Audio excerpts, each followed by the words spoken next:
Hi, I'm John Walker, and this video is presented to you about wanting to get into auto loans, wanting to get into rent-to-own homes, and how to do that, and how to pay the lowest amount you possibly can when dealing with lenders. Now, let's talk about, first of all, that's going to affect that, and that's your credit score, okay, and the bureaus.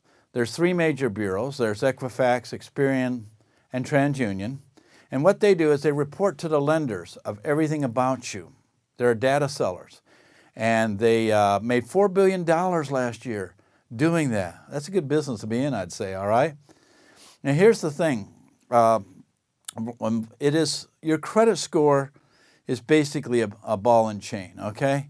It's just wherever you go, it's there because we're in a digital age. So let's see what I can do to give you some good information that would help you get your credit scores higher so that you don't spend a lot of money out of pocket, okay? You don't want to do that. Okay, the lenders themselves, they're playing the game of Monopoly in this day and age, electronically, and they're real good at it. They're not satisfied with Boardwalk and Park Place. Oh no, they got to have St. Charles Avenue and Baltic Avenue. They got to have everything, Marvin Gardens, you name it. And you got to protect yourself against that because you want to be able to have more money to spend than what the lenders want to take, okay?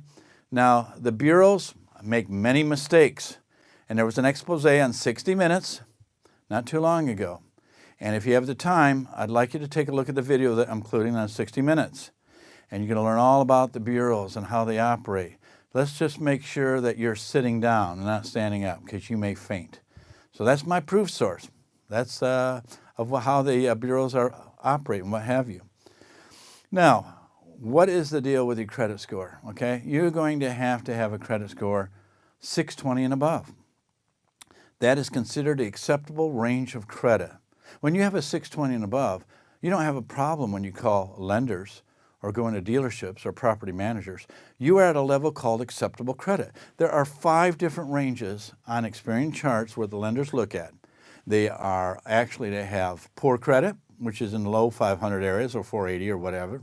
Then they have subprime, which is below 620, 621.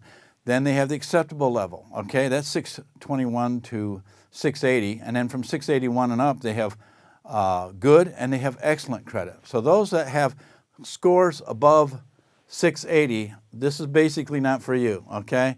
You're doing just fine. You're going to get low interest rates. But for those who have lower than 621 at least, there is an issue there because we want to see that you get into cars and property management at low cost.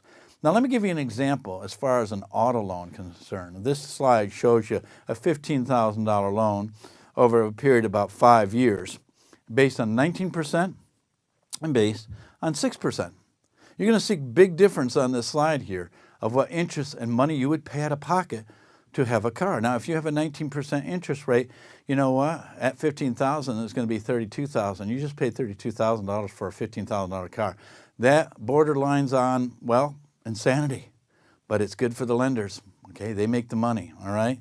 But if you have 621, you can negotiate down 6 or 7% or below 11% at least and save a lot of money.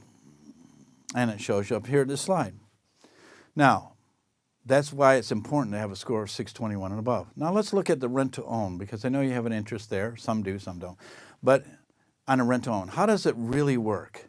Well, on a rent-to-own home, what's going to happen is some people don't have a large 20% down for a big payment, for a down payment, or they have the money but they don't even want to spend it. So the lenders have gotten into a list called rent-to-own. When you go in a rent-to-own home, here's what's going to happen. There's an option fee, just like the options in the stock market, to buy it at a certain price, at today's prices. So you have an option fee, could be $500, could be $2,000, could be $5,000, depending on the property area that you want to live and the price of the house. Okay? You're also going to pay a little premium fee above the rent. Now, the good thing about it is that premium fee that you're spending is going to come back to you, okay? In about 2 or 3 years is the average. And that money that they saved for you, that premium fee, is going to apply to the down payment to do the mortgage. But you see, at that time, you have an option that you paid, an option to buy. So therefore, you can exercise that option at the lower original price. Let me give you an idea.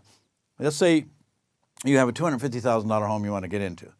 You have an option to buy at $250,000. Okay, you're renting for 2 years. They're putting money aside for you to add more to the down payment and everything. And the time comes up to negotiate for the mortgage. Okay, but the home, you see, has increased in equity, probably $10,000 a year.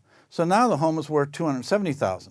You exercise the option to buy at $250,000 because you have the option to buy, and you just made $20,000 put in your pocket, okay? Because you had that score to help you do that. That's how you get into a rent-to-own home, and that's how you can make money on a rent-to-own home. You want to be able to leverage your money, let your money work for you, okay? Now, if you're a first-time home buyer, you can get into an FHA loan. What is that? Well, that's a loan backed by the government, all right? And you get lower interest rates. The government is backing the loan. And usually you don't have a credit score of 620, 621. It always helps because interest rates will be down lower. But you have a score of 580. You want to at least be there. Now, to get into an FHA, first-time home buyers only, you're going to have proof of employment with your pay stubs. You're going to have 2 years of W-2s, okay? You're also going to have a down payment, which is about 3.5% of the home. Now, what if you don't have the money for the down payment? Well, you can get it from friends or families, and you can get a letter called a gifted letter that the banks will use so that you can get in that home. This is where you want to be. There are many advantages. It gets even better when you're a homeowner versus renting an apartment or renting a home now. I mean, the landlords make the money from that, okay? And what are the advantages? Well, when it comes, the government, again, wants to get you in a home. So at the end of the year, you're usually paying your property taxes and interest within your monthly mortgage payment. Now, you can take off your insurance, you can take off energy credits, you can take off a number of different things off your income taxes. You file long form at the end of the year, and guess what? You are putting more money in your pocket and less to the feds and less to the state.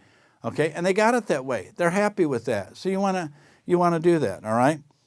Now, when you own a home, guess what? It gets even better. You could have a home-based business. And when you have a home-based business and set aside a part of your home just for an office, let's say you have a 7-room house, okay? So you have 1/7 is set aside for the home office. Now, you can take off 1/7 of utilities, gas, electric, and water, if you have water going in there, and a number of other benefits that you can get by having home office. You're deducting your some of your insurances sometimes, or your office supplies, or you have to take somebody for lunch, or you have transportation costs, even if it's going to go to Office Depot to get your supplies. You know, you have all that to write off. And that is how you make your money work for you. Put money in your pocket, not everybody else's, all right? Let me tell you what it's going to cost. It's so affordable, it's beyond belief, okay? This is what it's going to cost, and this is how you can manage it. This is what I do. I take a jar, okay? I bought it from Target for $1. And every day, $3.22 goes into that jar. So I don't buy a Starbucks coffee or something. Maybe I use, Folgers singles or whatever. I try to get the $3.22 savings. And in the month, I just paid for my month of boosting my score up, okay? Past 621.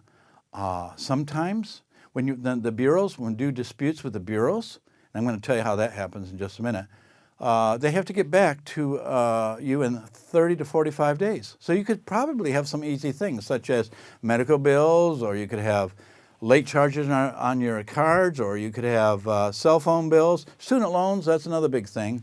And you could even have foreclosures, even bankruptcies, okay? You need to get the score to 621, and that can be done. It might take 1 month, 2 months, maybe it takes 4 months. The max will take 7 months, but it's so affordable, it's unbelievable. So that's what you can do. You took $10,000 and your score is above 621 and you negotiate, you're going to be saving about $6,000. So let's say that took you 4 months to do that. You put the money aside in the jar, right? You don't even know it's there, but you're managing it, okay? It took you 4 months, $400. Yeah, but when you negotiate a car, you're putting $6,000 in your pocket in a 5-year loan, on a $10,000 loan, by the way. $6,000, $400, $600,000, and return $6,000. Sounds like a pretty good deal to me. You won't find those in the stock market. You're not going to find that at banks either. that is. That's the way you have to look at this little savings you're putting away to protect your financial freedom and your financial future. That's how it's done. Reduce the big piece of pie to little pieces, okay? And it doesn't hurt so much. But that's pretty low for that kind of an investment, okay? Now, you may see ads out there, like what's up on the side, no credit, bad credit, you know, all this kind of stuff. Yeah, it's a draw you in, because you're going to get socked with more than 19%, 22%, 25%.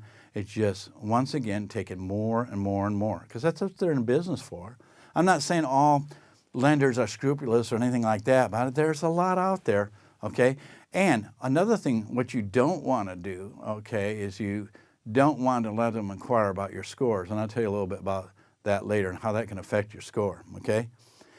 Now, don't be fooled by that. Now, let's take a look at jobs. This is sort of a troubling scene right now. There is a pool of job applicants for any job out there, just a lot of jobs. And so what's the thing here? Well, employers now on the pool of applicants are looking at credit scores, but they can't do it without your permission, okay? Now, how do you give them permission? Well, we want a background check. We do a background check at our company. Okay, if you say no, you're not going to get the job anyway, so you have to say, okay, a background check. But in the background check is a hidden door for them, a little trap door, that they can get to the credit bureaus on a special pathway and find your credit score. If your score is below acceptable limits, like 621, they're going to see this as not doing so well on the financial responsibility front, okay? Didn't take good care of that, even though you and I both know it's probably a big thing that it's not even your fault, but they're going to look at it.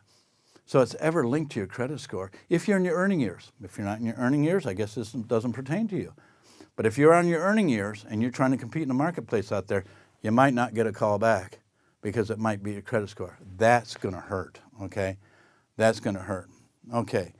Now, you're not completely done yet, you know, with a FHA loan or whatever, because they will also look at debt-to-income ratio. What is that? Well, that's about the amount of money that you have to pay in bills divided by the income. You get a 0.4, 0.5, whatever it is. You multiply that by 100 to get your percentage.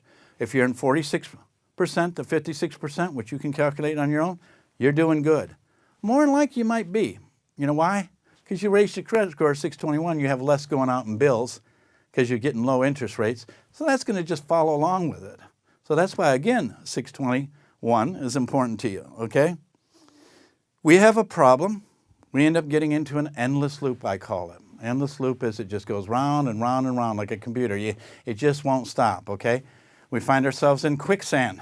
There's nobody there to pull us out with a stick, okay? It's like a dog chasing its tail unless you're proactive.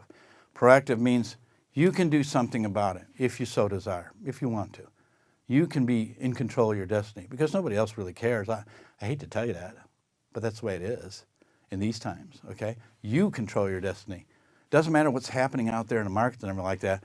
It's up to you. So I encourage you to be proactive and to look at some things on this video and see what you can do to make things better for yourself on your financial freedom and better for the future of your children so you have money for their college education because you want them to be well educated, okay? So here's the thing. Make the system work for you. Don't work for the system. And the system is the financial gurus out there are there to take your money. Give them less of it. You can do that.